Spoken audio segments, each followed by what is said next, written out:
All right. With that, let's move into an introduction to child trauma, which was the very first session we ever did for Caltrin way back in 2021.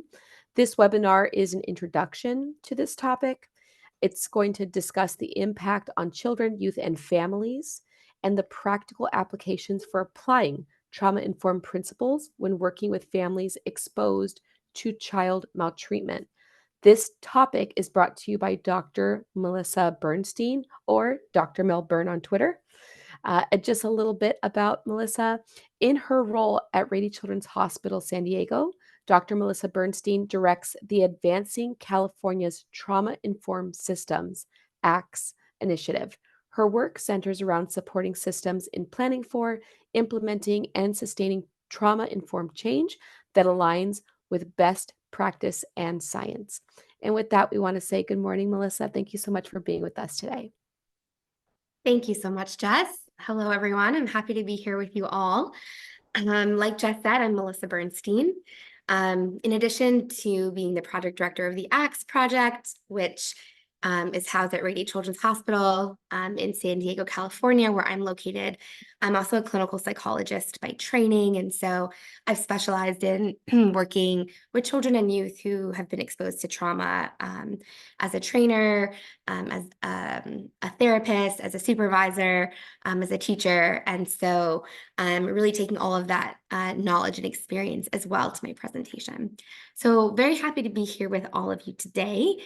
As we dive into this topic on child trauma, like Jess said, this training is really for folks who want to learn more about child trauma itself, the impact that trauma has on kids and families, and then spend some time talking about practical strategies that we can all use in engaging kids and families who have experienced trauma, no matter what our role is. So if you can go to the next slide, that would be great. And then the next one. Wonderful. Okay, so let's see, it's 9:10 a.m. on a Thursday morning, and we're all here to talk about trauma. So I thought I'd like to start off with this quote here. It's a quote I came across when back in the day working as a postdoc in a child trauma clinic, and it's just a quote that's really always stuck with me. So I know you guys can all read, but I'm going to go ahead and read it to you because every time I read it, I kind of get a little something from it. So, the most beautiful people we have known are those who have known defeat, known suffering, known struggle, known loss, and have found their way out of the depths. These persons have an appreciation, a sensitivity, and an understanding of life that fills them with compassion, gentleness, and a deep loving concern. Beautiful people do not just happen. And that's a quote by Elizabeth Kubler-Ross. And for me, I think this quote really captures what it means in part to be a trauma-informed provider.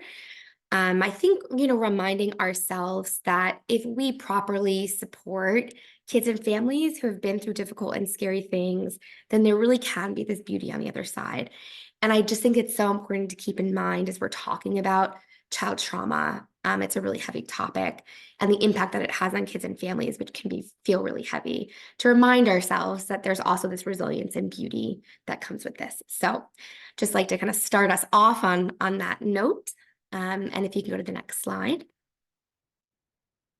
Okay, so I know this is going to be me talking for the next hour and a half, which is a lot. So I'd really, really love to hear you guys in the chat. Start off by just asking kind of a simple question. When you hear the word trauma, what comes to mind? And you can just throw that out in the chat. It can be a word, it could be a feeling. Don't kind of censor yourself. Just when you hear the word trauma, what's the first thing that comes to mind for you? And if you guys can throw that up in the chat, that would be great. So abuse, grief, stress, capital letters, absolutely intense, sadness, fear, chaos, triggering, sadness, pain. You guys are doing a great job. Anger. So absolutely depression. So a lot of different feelings that are coming up. I think that if we kept doing this exercise, and you guys can keep throwing those up in the chat, that's great. This can go on for a really long time, right? Everyone is going to come up with something a little bit different. And that's something that I really want to highlight here when we're talking about child trauma, is that it really is uniquely personal, that trauma is really unique for everyone. And that's something that's going to be important to keep in mind as we go through this presentation. You can have two siblings who have gone through the same traumatic event and respond really, really differently, right? So when we're thinking about trauma and we're thinking about the impacts that trauma has on kids and families, we'll go over some commonalities and what that can look like. But I really want us to keep in mind that trauma is very unique for everyone, and it's going to be really uniquely personal for that person. There is a definition though here. And so in this definition, it's witnessing or experiencing an event that poses a real or perceived threat. So again, there's that word perception, right? Because that's going to be personal to everyone, how they perceive it. And the event overwhelms one's ability to cope. So I'll just share a brief little story. You might hear like my throat's a little out of sorts this morning. I've had a cold and my flight was delayed yesterday. I was on vacation and I got home super late and I'm like, oh no, I've got this talk tomorrow and I'm getting home really late. Like, this is so traumatic. And in reality, that was drama, not trauma, right? And so I think the word trauma in our society today is really used a lot. We really hear that word being thrown around often. And for this talk and for our purposes as helping professionals in this field of child trauma, we really want to remind ourselves that child trauma truly is an experience that overwhelms a child's ability to cope with their emotions, with their thoughts, with the world around them. Most times, oftentimes, when children experience trauma, it's to the point where they feel like they might die. And so that is the level of what we're talking about here today when we're talking about child trauma, not drama. All right, if you can go to the next slide. I'd love to hear from you all since I know we have a wonderful eclectic group on this webinar today. If you could share some of the types of trauma that you see in the work that you do. You guys can just throw that up in the chat just to get to know everyone a little bit more.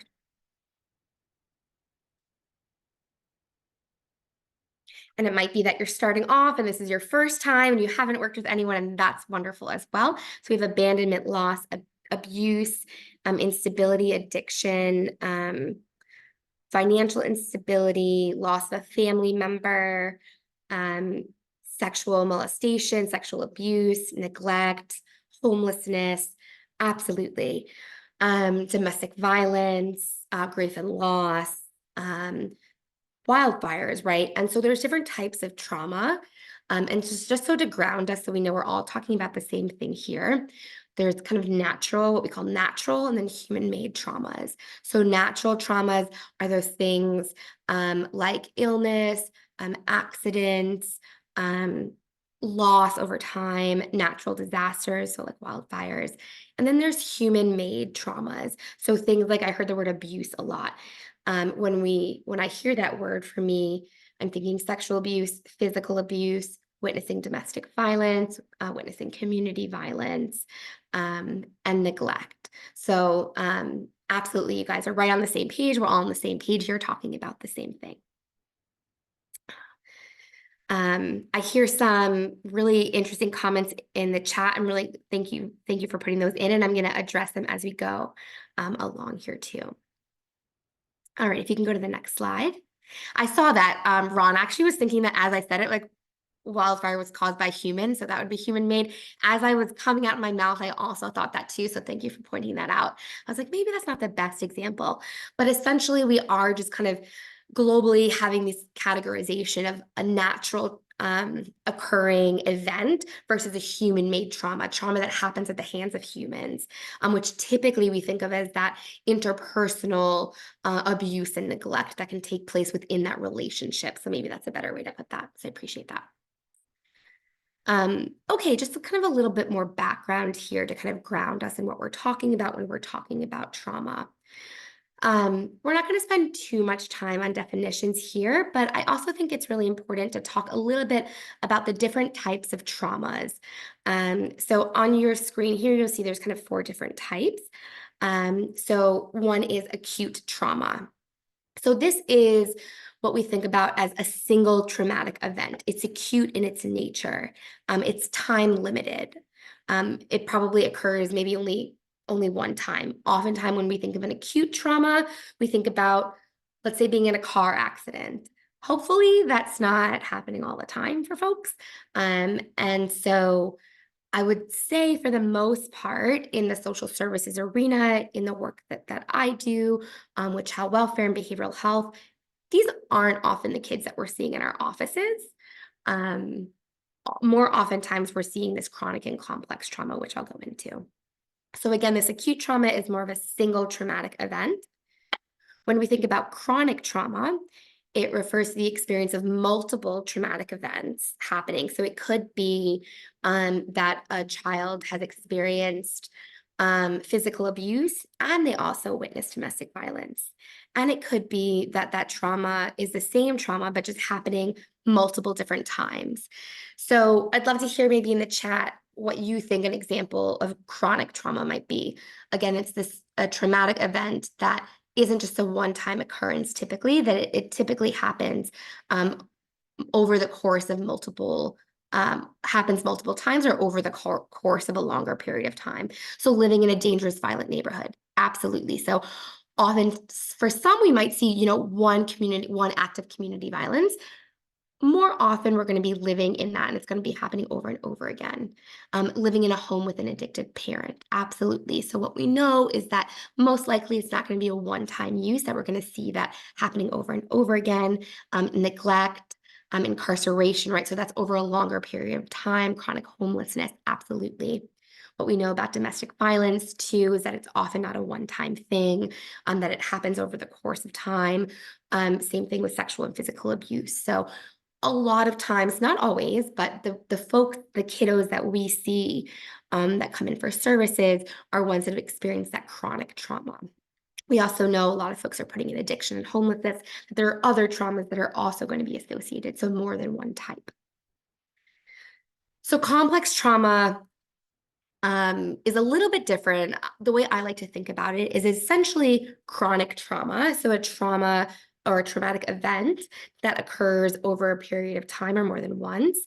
But with complex trauma, the kind of essential difference here is that the trauma is perpetrated by somebody close to that child, whether that be a caregiver, a family member, or someone that they have a relationship with. And so with complex trauma, there's that relational component to it. I like to think about it as that social contract was broken in this particular type of trauma. The person who that child or youth was supposed to trust ended up hurting them. And so we often see complex trauma in younger children, but absolutely we can see that across the spectrum of youth as well. And so we separate these traumas into different types because children with chronic and complex trauma tend to have more of a significant trauma response. And we'll talk about that in our upcoming slides on what that looks like. It really does have that profound effect on a lot of different aspects of that child development. Risa, that's a good question. Is complex trauma and interpersonal trauma the same thing? When I hear interpersonal trauma, I think that can be more of that like human-made trauma, where complex trauma is specifically the perpetrator is the person that is close to them. We can have chronic trauma that can be interpersonal between two people, but maybe it's not somebody that that child has a relationship with. So I kind of see those as a bit different. I do want to touch on, I think I saw in the chat already some words like intergenerational, and that's really important to touch on as well. So we also have this concept of historical or cultural trauma, which is that intergenerational trauma that's experienced by typically a specific cultural group that has a history of being systematically oppressed. So really this collective and cumulative emotional wounding that can happen over time. And so it doesn't just affect the person that experienced that, but it affects generations to come. So you yourself don't have to have experienced the trauma, But in your family line, in your culture, in your history, there has been a systematic oppression of some sort. And that does have an impact on us and the way we see the world and our coping skills as well. So it's really important just to kind of understand the context that our families come from, that we all come from when we're understanding trauma. All right, you can go to the next slide. Okay, so before we move on to talking about what this looks like in kids and youth, just a couple of facts versus myths questions here around child trauma. So this is going to be a poll. So I think if you could go ahead and launch that poll, wonderful. So hopefully on your screen, you'll see a poll that comes up here. And the question is, which form of child trauma is the most prevalent? And if you go ahead and vote on that, I guess I'll have to vote. Or no, I don't have to vote. Great. We'll give it a second here. Again, the question is, which form of trauma is most prevalent? While you guys are completing that, I'll just give it another minute. I can't see when it's finished. So while that's being done, where this information comes from, states voluntarily provide data on child abuse and neglect to the National Child Abuse and Neglect Data System. That information is used to create an annual child maltreatment report. And so the answers to these questions really come from that report. And so, okay, I see the results here. 74% of people said neglect. Great. So you guys are correct. I saw a lot of different answers in the registration, so it's nice to see that knowledge here. In this report that I just mentioned, about 75% of the abuse that was suffered was neglect. That is the majority. I think oftentimes we might think it's physical abuse or sexual abuse, but it's really important for us to keep in mind that neglect is the most common type of child maltreatment that we see. When we're talking about neglect, we're talking about this ongoing failure to meet a child's basic needs.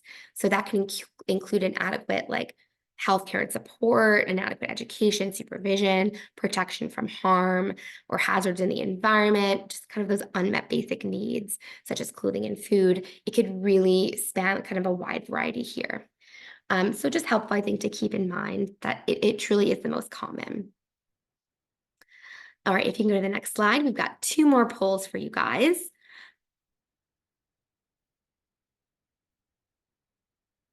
All right. I do want to address something that, well, I'll save it for a second. Don, I see your comment in the chat. We'll go to that in a second. In this question, so children are most likely to be abused at the hands of a stranger. True or false? Or I don't know. So again, information comes from this, the same annual child maltreatment report. So I'll give folks a second to just answer these questions.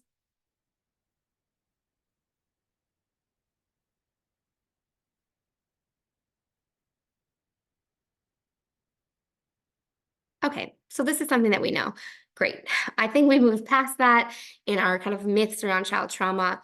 It's great to hear it's false. This concept of stranger danger, I think we've really kind of moved through that. We talked a lot about this idea of complex trauma as well. Oftentimes, unfortunately, abuse and neglect is happening within the family structure or extended family or community. So seems like we all know that fact. We could probably take that question out moving forward. That's wonderful to hear. And our last one, if you can go to the next one and put this poll up, this is our last kind of fact versus myth one here. Which age group is at most risk for maltreatment? So you have a couple of choices here. The really young kiddos, 0 to 7, 8 to 15, or 16 to 17.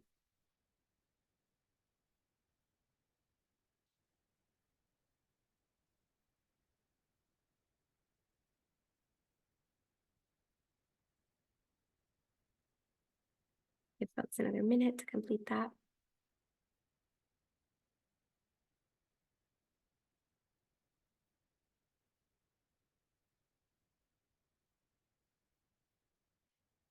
Okay, so about 15% of folks said 8 to 15. The majority of folks, around 83%, are saying 0 to 7. And if you can go to the next slide, I think this is a kind of a cool chart here. This is back in 2017, so it's a little outdated here. But I do know that we're seeing similar trends nowadays, that young children experience that higher rate of maltreatment than older children. So when this report came out, children 3 and younger had a maltreatment rate of 15 per 1,000 compared to 10 per 1,000 and so on of older youth. Um, and so again, helpful to keep in mind when we're thinking about and learning about and trying to understand child trauma. We often see neglect as one of the main forms of child maltreatment, often happening in younger children, and often happening at the hands of someone that that child knows. All right, you can go to the next slide, please. Okay, so I want to talk a little bit about who develops post-traumatic stress. So we've talked about that when we're talking about child trauma, 2 things have to be present. There has to be the event, and there has to be the experiencing of that event as overwhelming. And so who actually goes on then to develop that post-traumatic stress following a trauma? I think it's really important to keep in mind, one of my favorite statistics here is that only a third of children who experience trauma go on to develop post-traumatic stress disorder or post-traumatic stress. The majority of children who experience a traumatic event are actually resilient. I think it's very, very helpful to keep in mind. I know when I heard that for the first time, I was working in a child trauma clinic as a therapist, and I was like, that doesn't feel true at all. It feels like everyone who has trauma has post-traumatic stress. But in reality, around a third of children who experience trauma go on to develop that post-traumatic stress. So let's talk a little bit about what are some of the risk factors for maybe who develops post-traumatic stress following a trauma. I'd love to hear in the chat from you guys. You guys have been very active. I really appreciate it. What do you think some of the risk factors might be of developing post-traumatic stress following a traumatic event?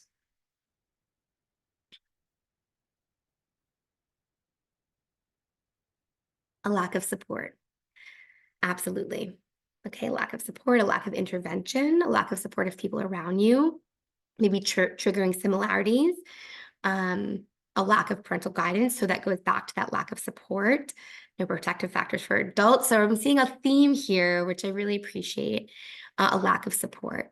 Absolutely. When we get to resilience in a moment, we'll see why that is so important. But absolutely. So not having social supports, not having support around you to cope with that trauma naturally is definitely a risk factor. If you are experiencing that stress and not having an intervention, that can be a risk factor, like you all said. Having a previous diagnosis of something else, like let's say ADHD, can make it maybe a bit more challenging to cope with those stressors and to get that appropriate support. Experiencing a prior trauma, like you mentioned. So if this is not their first time at having a traumatic event, those build and build, and it makes it harder to cope over time, and the more likely that one develops post-traumatic stress. Obviously, if we don't reveal our trauma and we're keeping that inside, not getting the support we need, that's going to be a risk factor as well. So on the one hand, we have these risk factors, and then the other hand, we have this concept of resilience. I think resilience is a really interesting topic. I could probably do a whole other talk on this idea of resilience. I'm going to share the way that I've think about resilience.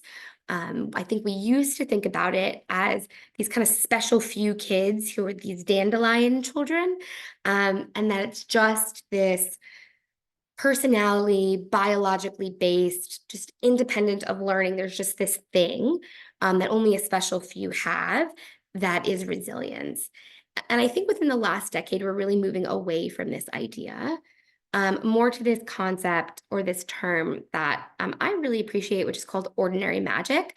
There's a book by Anne Maston, who's a developmental psychologist, I believe, I hope I'm right with that, who really, really talks a lot about resilience. And she talks about really children having this common resilience, that resilience is this common thing that children have. And the greatest source of resilience is a nurturing and sensitive caregiver or an adult figure. So when you all were asked that, when I asked that question about risk factors, you were talking about a lack of support.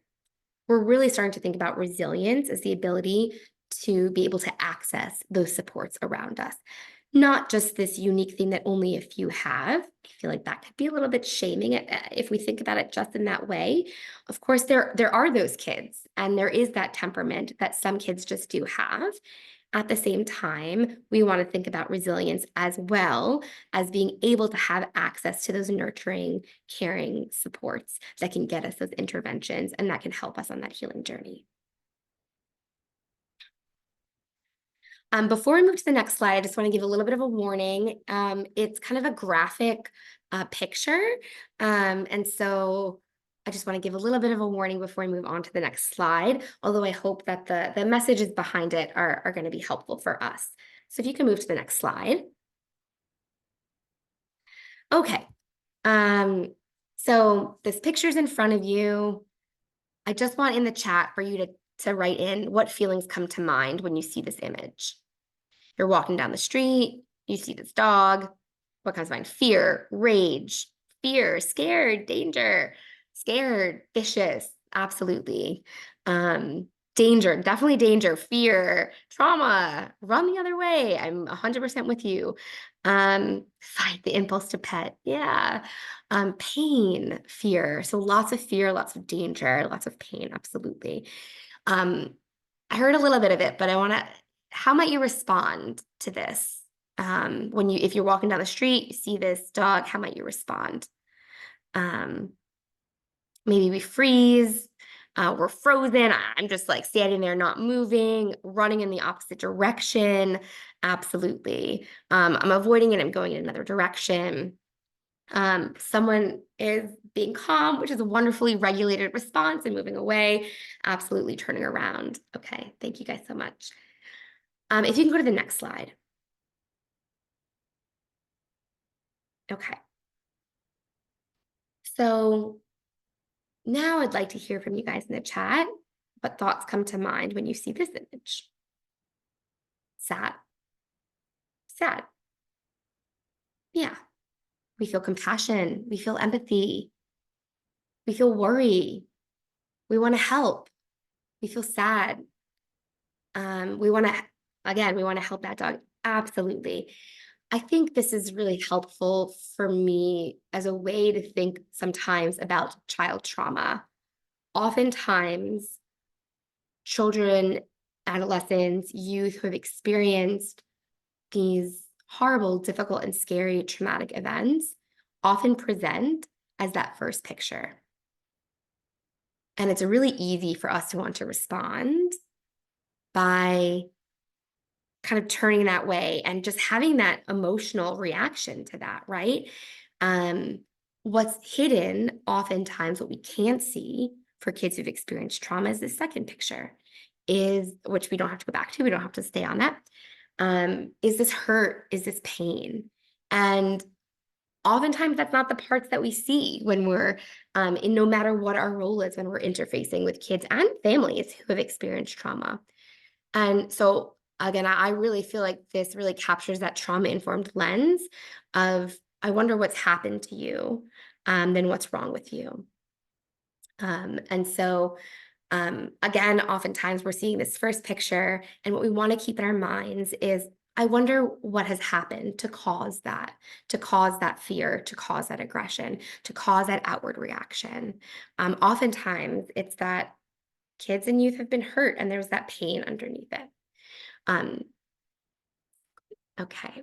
Can't tell a book by its cover, absolutely, which is hard for us as human beings to do since we do it a lot. And being trauma-informed is really keeping that in our minds, at the forefront in our minds, when working with children and families. All right, if you go to the next slide. Great. Okay, so we're going to shift a little bit to talking about how does trauma play out? What does it look like? What might myself as a helping professional want to keep an eye out for? What does trauma kind of look like? We talked in the beginning about it being really personal to each kiddo. So it's going to look different for everyone. Everyone's going to have their own unique response to trauma.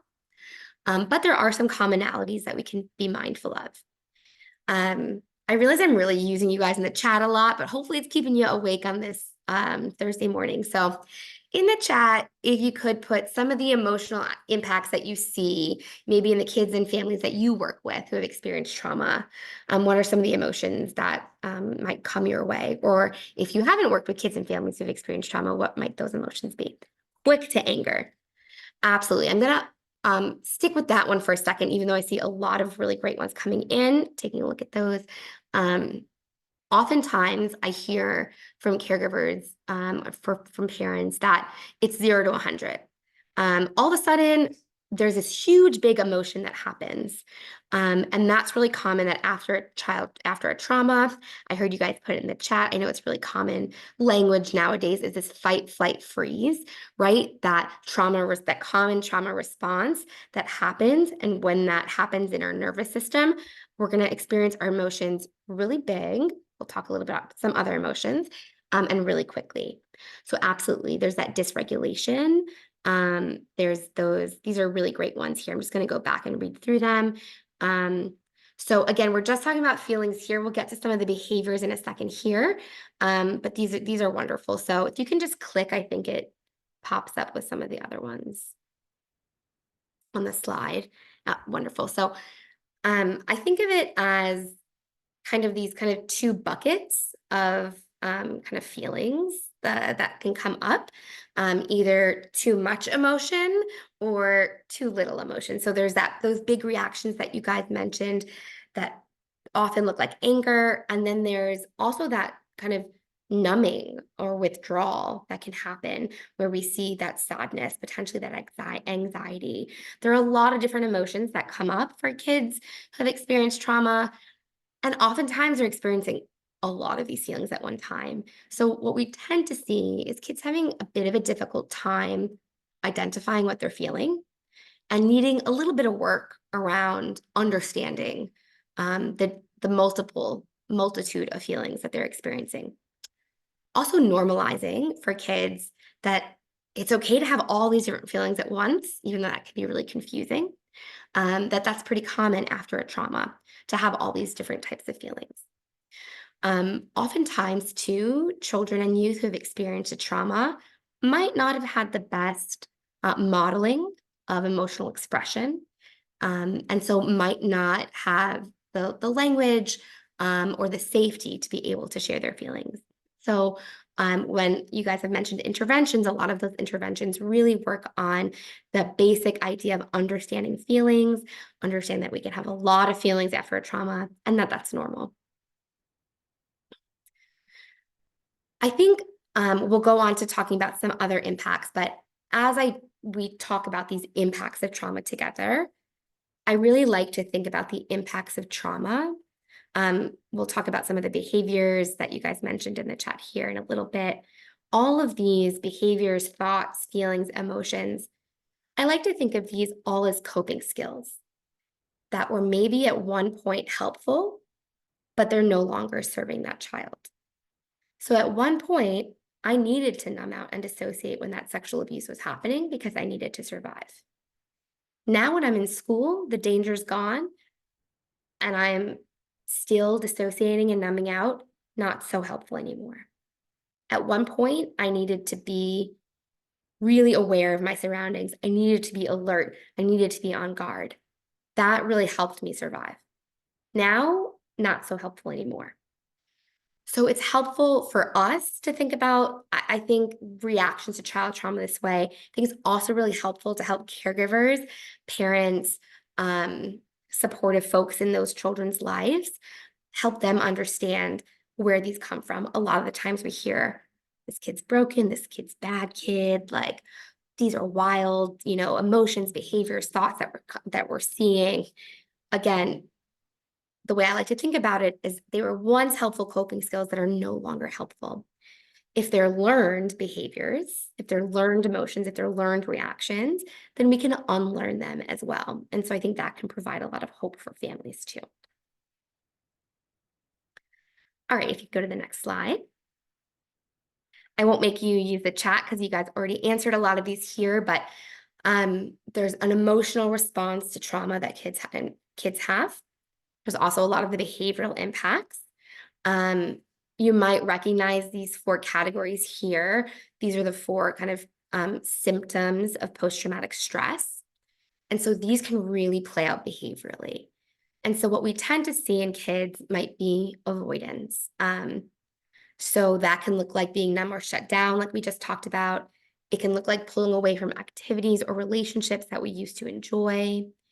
It can look at rejecting comfort from others, really struggling with that connection, and just kind of pulling away. And again, thinking about that trauma-informed lens, the hat I always want to put on is, I wonder why. I wonder what happened, how they had to cope with the trauma that they went through that has now led them to being kind of shut down, not trusting others. How can I make sense of that? Because oftentimes it does make sense in the moment of the trauma. It just doesn't make sense now, back in that kid's back in society when the danger is no longer occurring. So we see that hypervigilance. I saw a lot of fight, flight, freeze in the chat, right? That's that startle response, being on edge. It's that alarm system that tells us there's danger in our body that is unfortunately kind of broken. That's telling us there's always danger. And so our body is ready for that. That can often happen when there's post-traumatic stress. So what we see behaviorally is that kids are really quick to startle. You might see that they want to, never have their back to the door. They might be really jumpy and nervous or quick to fight. So you might hear in school, someone bumped into them and they're ready to start a fight, right? Rather than being like, oh, just a tap on the shoulder. Again, I wonder what's happened in that child's life. Let me understand the trauma, so that I can make sense of this reaction. And I can help the parents and kiddo make sense of this reaction too. After a trauma, when we're having post-traumatic stress, we have that negative mood, right? So that sadness, that depression, that irritability that could come off as just a difficult kid. Again, how do we make sense of that from understanding what they've gone through? And this last category of re-experiencing. So that is when we don't want to be thinking about what happened, but it keeps popping up in our head. So I'm in the classroom and I'm trying to focus on math, but I just keep going back to the time that that bottle broke at the wall right next to my head. And it keeps popping up and it's really intrusive. And you're basically re-experiencing that trauma. That's a symptom of post-traumatic stress. The way it comes out behaviorally, it's really difficult to pay attention. It's really difficult to concentrate. It's really difficult to learn and take in information when I'm re-experiencing, when I'm having those intrusive thoughts about what happened to me, right? So understanding that, avoiding, our body being hypervigilant, our mood being impacted, re-experiencing what's going on, that's going to play out in all these different types of behaviors. And again, the goal here is to try and make sense of that for kids and families. I think that education can be really powerful and really important. So the question here, are there behavioral impacts caused by triggers in the environment or just an after effect of the trauma? Behavioral impacts caused by triggers in the environment. Yeah, absolutely. So unfortunately, and I don't have this in my slides here, but triggers or being triggered is this idea of that after a trauma, the event is no longer happening, but something in the environment reminds you of what you went through. And excuse me, it starts that fight, flight, freeze response. And it can really bring up all of the impacts that we're talking about here. For kids with trauma, those triggers can be incredibly uniquely personal to what they went through.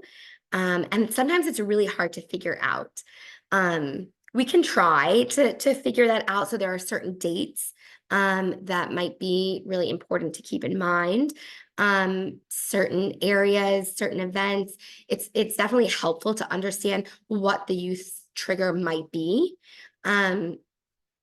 in trauma treatment and evidence-based practice, what we know is that actually exposing kids to those triggers so they can have a more positive response to them and realize that that's actually safe and that's not actually dangerous is going to be really helpful. So for instance, I know I have an example of a kid I worked with who couldn't smell coffee.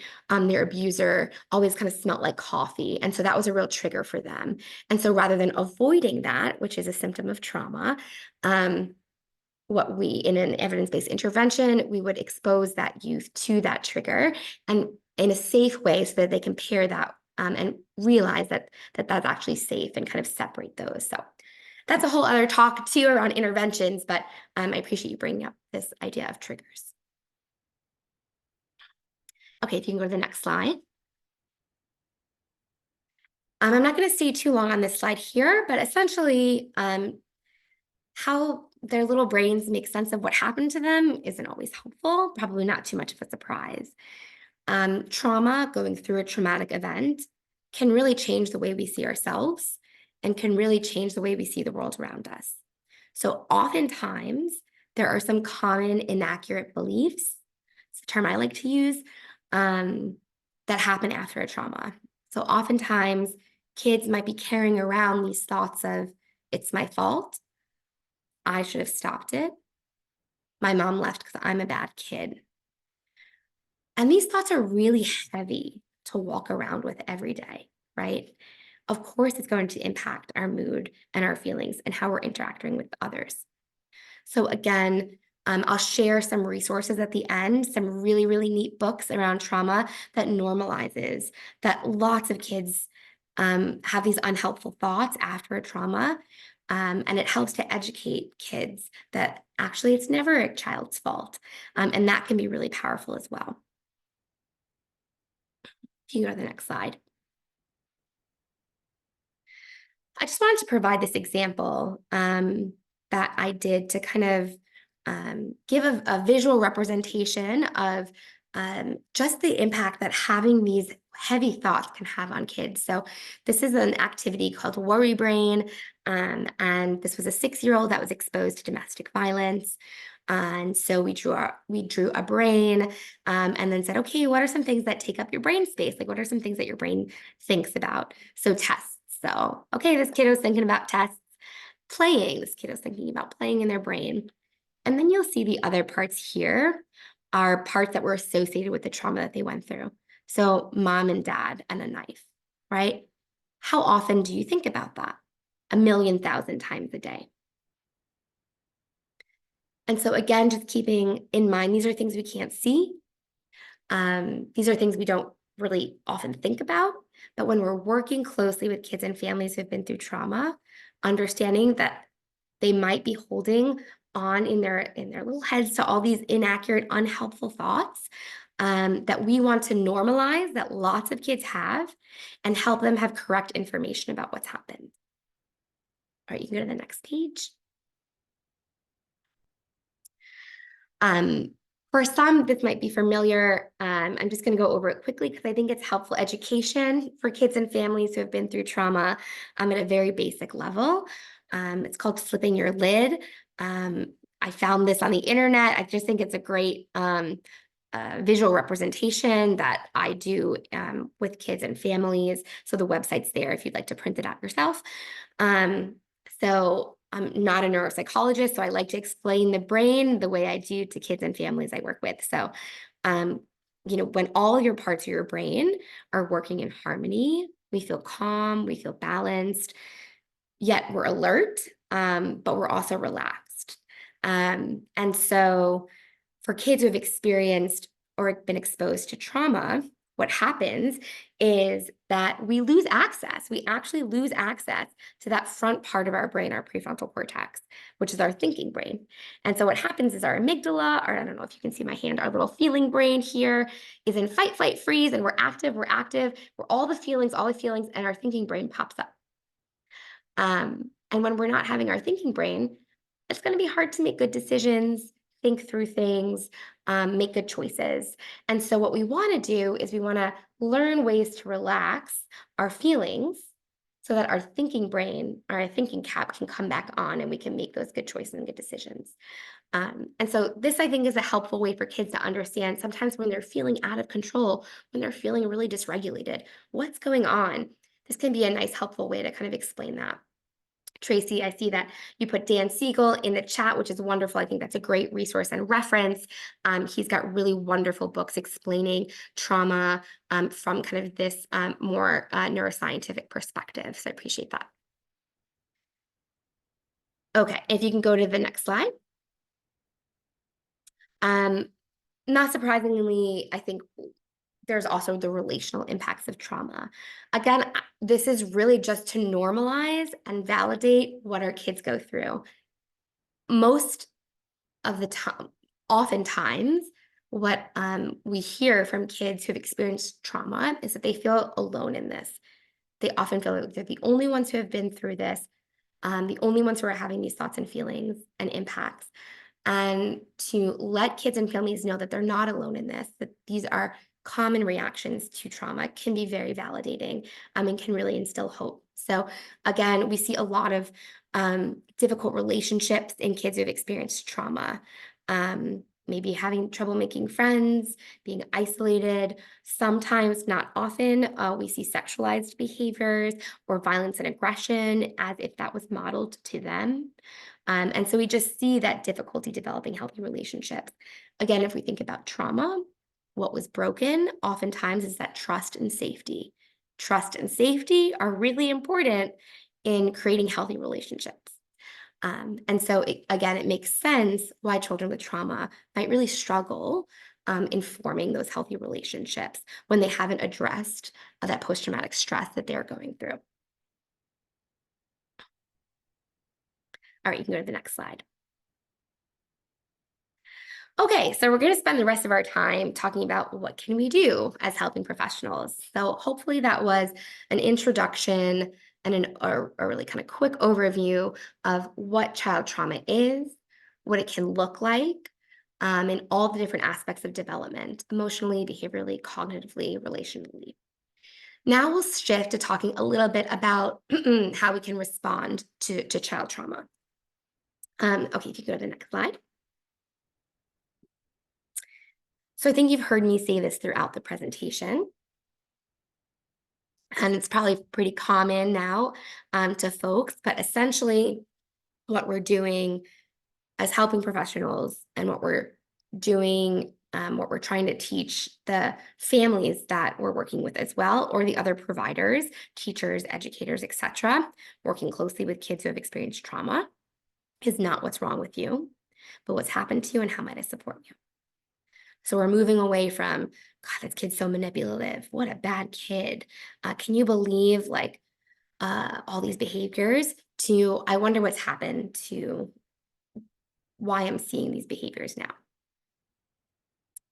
All right, you can go to the next slide. I'm not going to spend too long on this, but I do think it's a helpful piece of education and understanding. I come from a cognitive behavioral background, so I always use this little triangle here to help the families that I work with or come across, or just myself, understand what's happening here. So this is that cognitive triangle, but it can be really helpful for even little kids to understand what's going on here. So we have these thoughts that and beliefs that happen after a trauma, like, it's my fault, I'm no good, something's wrong with me, I'll never be normal again, I'm broken, I'm so different than everyone else, I'm never going to get better. All of these different kind of thoughts that we can have. And these thoughts, when you're having all those kind of thoughts in our head, that's going to impact how I feel.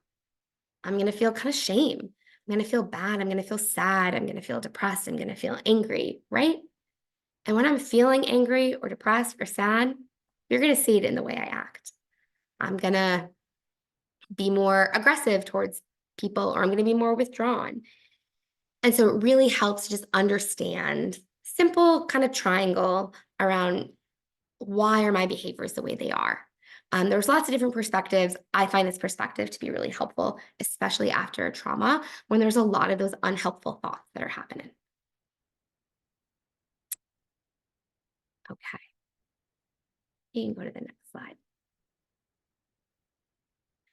Okay, so I just want to talk through some kind of practical applications, things we can do no matter kind of what role you're in. Doesn't have to be a clinical role, really any space in an organization, things that we can do to put into place to just help make it a little easier for kids and families who've experienced trauma. What should we know as helping professionals that we can practically apply when engaging or working in whatever way with kids and families who have been exposed to trauma? Okay, so this first idea is this idea of predictability.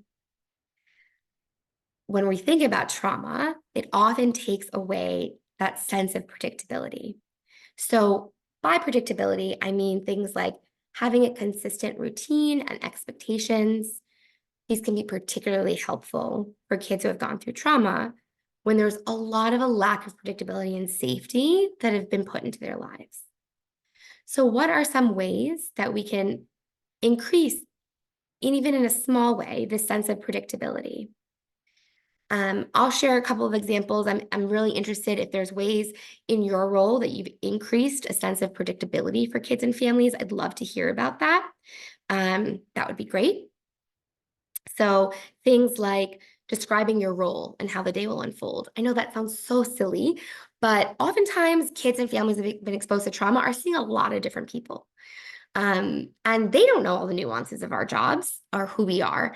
And so being really clear from the very onset, here's what I do, here's what my job is, here's how our time together is going to unfold. That can really, that predictability is a way that we can increase that sense of safety. We could provide reminders or countdowns for upcoming activities. So transitions are really hard for kids who have experienced trauma. Again, it's that unpredictability. So providing countdown or reminders. Hey, I'm really enjoying this conversation. We've got 10 more minutes left. I'll let you know 5 more minutes before we're done, before you need to leave on to your next thing. Any way that you can provide some sort of predictability about what's happening next can be incredibly helpful. Having a consistent tone or having that consistent warmth, again, can be challenging, but that's another way that we can be kind of predictable. Um, just going through the chat to see if there's anything else. So setting structure. So structure is definitely your friend after, as a provider, as a helping professional, the more structure we can provide, the more predictability there is and the safer that can feel. Again, what we learned, kids are dysregulated, they're in fight, flight, freeze. They haven't had a lot of that predictability. The more that we can provide that in our setting, no matter how small, is going to be very important and helpful. Nancy shared being aware of our body language and being intentional about that is absolutely absolutely very important as well. If we're closed off, if we're kind of, having a difficult or harsh stance, we talked about that hypervigilance, right? So kids are paying attention to everything in their environment because they needed to keep themselves safe. And so they're going to be hyper vigilant and hyper aware of what's going on in the space that you're providing. And so that body language, that posture is going to be really important. Okay, this is probably my favorite one. I also think these are great for everyone, not just for kids who have experienced trauma, but choice. So one of the most significant impacts of child trauma on kids and adolescents is a loss of the sense of control, right? When I wasn't in control, look what happened. I got hurt. And so I want control. I mean, we all want control. But after trauma specifically, children and adolescents in a world where they already don't have so much control are really going to be grasping for that control. The more that we can give that to them, the more we can reduce some of those unhelpful behaviors of grasping for that control. Choice is one way that we can do that. Again, even in small forms, how can we provide choice to the kids that we're working with? So David, I hear you, kids in foster care have no control. Absolutely. That can feel, and that's something that I do now in my current work is working in child welfare. And it can really feel like there's no control. So what can we do? We can find little small ways to provide that sense of control back. And I would really encourage folks to use the term choice and to use the term control. Hey, I know we have to have this conversation. Um, where would you like to sit? Would you like to sit in this chair or this chair? I've got a bunch of questions I want to ask you. Do you want me to ask you them all at once, or should we ask a few, take a break, and then ask some more? Hey, I know there's a lot of things out of your control, and there's things that we can control. Just wondering, in our time together, there are a few things that I want you to be able to control and choose X or B. And so while there's definitely a whole world that kids after a traumatic event can't control, there are some things that we want to highlight. And so even in those small little moments, how can we create that choice and that sense of control, even in our small interactions with kids? So I really appreciate you bringing that up. Um, I'm interested to hear in the chat if there are any ways that you all offer a sense of choice. Or maybe a sense of control for the kids that you work with or the families that you work with, no matter how small.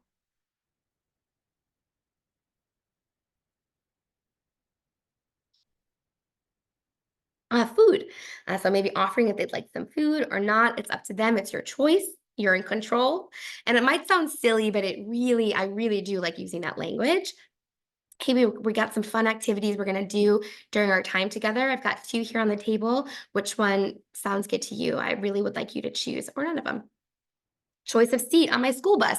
Hey, you got to take the school bus. I can't, we got to go to school. But I really want you to be in charge of where you sit. That's important to me. Um, oh, you guys got great ideas here. Choices are so important. So scheduling, maybe, these things have to get done in this amount of time. What would you like to do first? Absolutely, with young children, forced choice is usually appropriate. So we know things have to get done. So would you like rather to do A or would you rather do B so that they don't get overwhelmed? Absolutely, I see a lot of forced choice in these examples, which can be really helpful for the young kiddos. Asking family when the best time to meet is. Offering stickers and snacks. There can be a lot of forced choice there too. Absolutely, these are really great examples. And again, I encourage folks to use the language of choice and control when engaging with families in this way. I just wanted to touch a little bit on this concept of self-efficacy.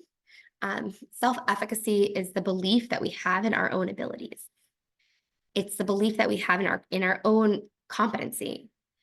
And after a trauma, one thing that can be taken away from kids is their self-esteem and their self-efficacy, because they couldn't stop that abuse from happening, right? They really wanted to, but it wasn't in, they couldn't stop that.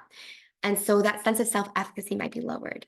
And so if it's appropriate, if it's in our roles, how can we maybe set small achievable goals so that kids can start to feel that success again? Putting kids in situations where they can be successful, when they can feel competent, especially after a trauma, is so, so important.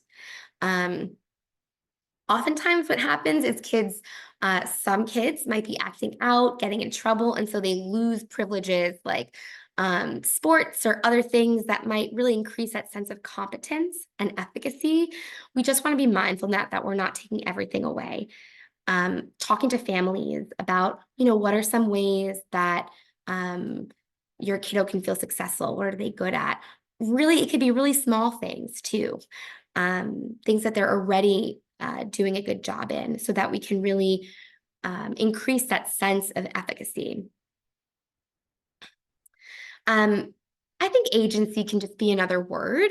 Having agency, I think, is also what we take into consideration with agency is the motivation and the intent to want to go out and act.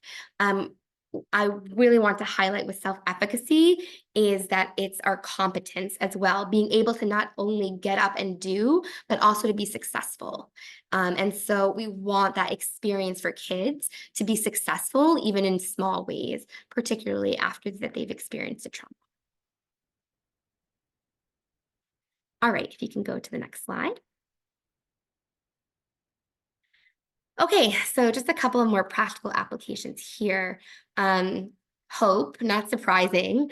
I think throughout this presentation, we've really talked about normalizing and validating a child's experience. So normalizing is really about you're not alone, understanding that the way that you're responding to a difficult and scary event makes a lot of sense.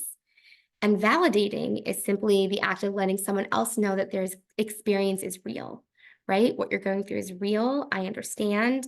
And it makes sense why that's happening. And that really does create this sense of hope. So education might seem like a small thing to do, educating kids, educating families on what trauma is. Can feel maybe kind of like only a tiny piece of the pie, but I do think it's such an important piece to provide that sense of hope. And then we've talked a lot about safety, all the different ways that predictability, choice, normalizing, validating can provide that sense of safety. There's also other safety that we should mention, like if it's possible, having that physical sense of calming to help increase that sense of safety. I work in a hospital, so unfortunately, I can't get rid of these overhead lights that I hate. So there's things out of our control as adults. But what can we do to create a safe, soothing physical environment as much as possible? Again, we can't take away all the triggers, that's impossible, but can we create a calming environment that helps promote safety for kids after a trauma when possible, whether that's in our offices, in our hallways, in our front desk, in our spaces, just helpful to keep in mind. I'll share a quick story. When I worked at a clinic, there was a security guard at the front. And I had kiddos that were super, super scared to come in because of it. So talk about predictability. What we did was send a letter out to kids. This is what you'll see when you come to our offices. There'll be a security guard out front. He's there to keep folks safe. You'll meet someone at the front desk. So it's really increasing that sense of predictability and that sense of safety. Other things that can help increase that sense of safety is maybe having a safe space dedicated for kids and families. So if you need a break, if it gets overwhelming, I really encourage you, it's okay to step out and take 5 minutes. If they're, caregiver, or hey, there's this like nice little corner over there with a rug and a chair. If we need a break, let's like find a safe space for us to be able to just kind of take that pause that we need, especially if that fight, flight, freeze is happening. And then if it's appropriate in your role, obviously creating those safety plans with kids and families too. All right, if you can go to the next slide. And looks like Haley just dropped in the chat too. There's a resource that Caltrain has made of all of those different practical applications to keep in mind when we're working with kids and families. I'll say that a lot of it isn't rocket science, right? However, we do need to be intentional about these practices. Our work, no matter what our roles in, can be go, go, go. Folks mentioned child welfare, that can feel very crisis driven. A lot of times there's a lot of tasks that we're juggling. And it's not that offering choice or predictability is so technical, but it is a challenge and it does take a practice to be intentional about it so that we're infusing it into all of our interactions with children and families, particularly those who've experienced trauma. It truly is a practice that we need to practice in order for that intentionality to be there and for that to come out in all of our interactions with children who've been exposed to trauma. These are just some apps. I think Safe Spot is actually not available anymore, but these are, I believe all of them are free apps that um, are kind of focused around safety. So helping kids cope is designed to assist parents in talking to kids about different disasters. There's like different guides for different ages. I'll skip Safe Spot. It's hard to say because I'm not sure if it's still around. Calm Harm provides tasks to help resist or manage self-harm. These are like 5 to 15 minute little activities. This was developed in partnership with the National Child Traumatic Stress Network, which I'll talk about in a second. And then there's a whole host of wonderful apps out there that are probably more common than these. But when working with adolescents or even working with kids these days, having some apps around safety can be a helpful way to increase that engagement. You can go to the next slide. So I did want to talk about some resources that just reinforce the concepts that we've been talking about here today. So I mentioned the National Child Traumatic Stress Network, or the NCTSN. They are a wonderful, really evidence-informed kind of leaders in the field of child trauma. They develop a ton of resources for professionals that are free and easy to download. And resources for caregivers as well. So I highly recommend, if you're interested in diving more into this topic of child trauma, NCTSN website is a really helpful one. I want to give a shout out to CEBC, which is like Caltrin's sister organization or tool. So the California Evidence-Based Clearinghouse is a wonderful, as we're talking about child trauma specifically, if you're interested in, what are the evidence-based treatments for child trauma, because we have wonderful evidence-based treatments for child trauma. Some of the highest efficacy we have around child trauma treatments child treatments are in the field of child trauma, which I think is very hopeful. You can go to CEBC, type in child trauma, and look at what are the treatments that have an evidence base to it. If you're referring to other professionals or if you're interested for your own learning. And then the other resources here are not necessarily the Incredible Years and Defiant Teens, aren't necessarily directly about child trauma, but oftentimes what I hear from helping professionals is caregivers are really struggling with the difficult behavior that's getting them kicked out of school, that's getting them in trouble, that externalizing behavior. And we really need support around that. I like Russell Barkley's work around defiant children, defiant teens. Those can be helpful for caregivers to read. And then the Incredible Years program is also another one around defiant oppositional behavior that we can see after a trauma. And then resources for kids. Oh, I missed one. So there's a website here at the bottom, and I think it's a beautiful note to parents.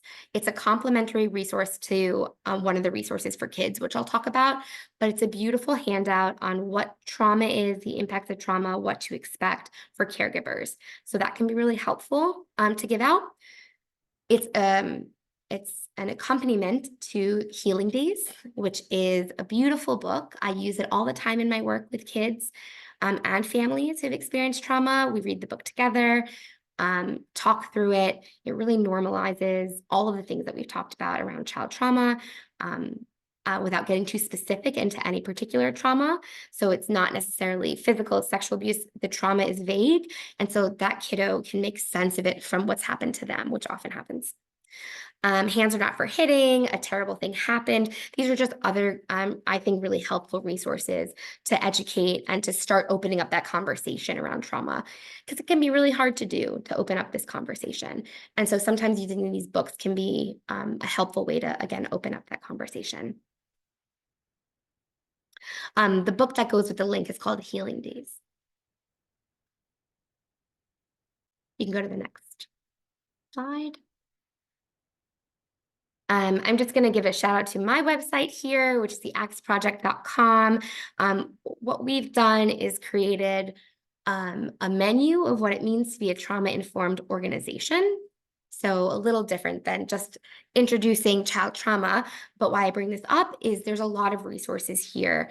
All of these you can click on, and they're helpful videos, resources, downloads that you can have here. We also have a micro-learning video on child trauma, in addition to all of Caltrin's wonderful training. So you can go to the ACTS project to get some other resources around trauma in general for kids, but this is also for organizations as well. All right, you can go to the next slide, please. Okay, so I like to end a little bit full circle. We might have some time for some questions, going to end a little bit early here, but I started with a quote. I like to end with a quote here. And so this is, if folks remember Elizabeth Smart, she was a young girl who was kidnapped from her home, taken from her home, and held for many, many months. And during that time was also abused before she escaped and was found. It was quite popular in the news at some time. She has an amazing TED Talk that I recommend. It was really impactful for me. And so I just love to share that.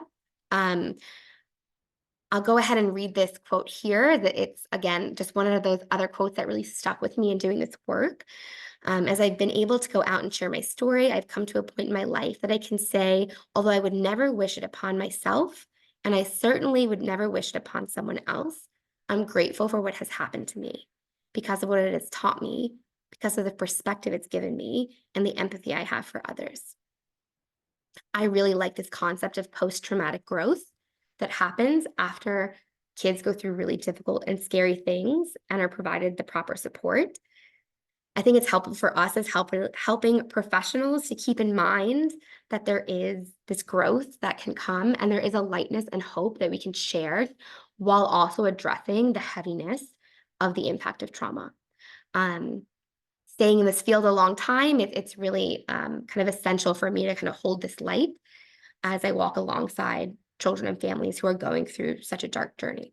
So if you have time and would like to check out this TED Talk, I recommend it as well. Okay, and with that, we've reached the end of the formal webinar. Jess, I'm not sure if there were questions in the Q&A. I really appreciate you guys being so active in the chat and asking questions and kind of being able to talk with you all through the chat. I appreciate that. So thank you so much. Oh, here I am. There we go. Great. I'm going to be looking through the chat here. There was a question. Is there a difference in how genders express trauma internally versus externally? That's a great, I just want to make sure I heard you correctly. How genders express trauma? Internally versus externally. Yeah. I'll talk in the concept of like societal gender norms, what we expect. I think what we see often, or what I hear, it's true too with other types of mental health issues like ADHD, is that we see more externalizing behavior in boys and we see more internalizing behavior in girls. So that's typically what has been shared, is that in girls, you might see that more internalized withdrawing, shutting down, because maybe that's a little bit more socially appropriate. And for boys, we might see more of that externalizing, acting out, although that is a broad statement, just like gender, when we're talking about gender. So it's helpful to keep in mind, and it's helpful to understand and also normalize when we're working with youth. But broadly speaking, I think that's what we hear. Great. There was a question about the name and the link of the TED Talk that is provided in the follow-up email. So I just wanted to mention that. And then there was a question about the statistics around child trauma. And someone asked, because this is reported trauma, is there any reason to think that there may be a lot of unreported trauma in other age groups that might affect the statistics? Yeah, I'm sure that is true. What we know is there is definitely a lot of trauma that goes unreported. Oftentimes, not until folks are adults do maybe they share that trauma, or they might go through their whole life without sharing that trauma. So, I think absolutely there's um, trauma that goes unreported, whether that is due to a host of different reasons, or it's reported, not believed, and then not fully reported. So there's definitely a lot of different variables that I think would impact those statistics. Awesome. And the last question in the Q&A, if untreated, do some of these trauma responses advance into adulthood unchanged? The short answer is yes.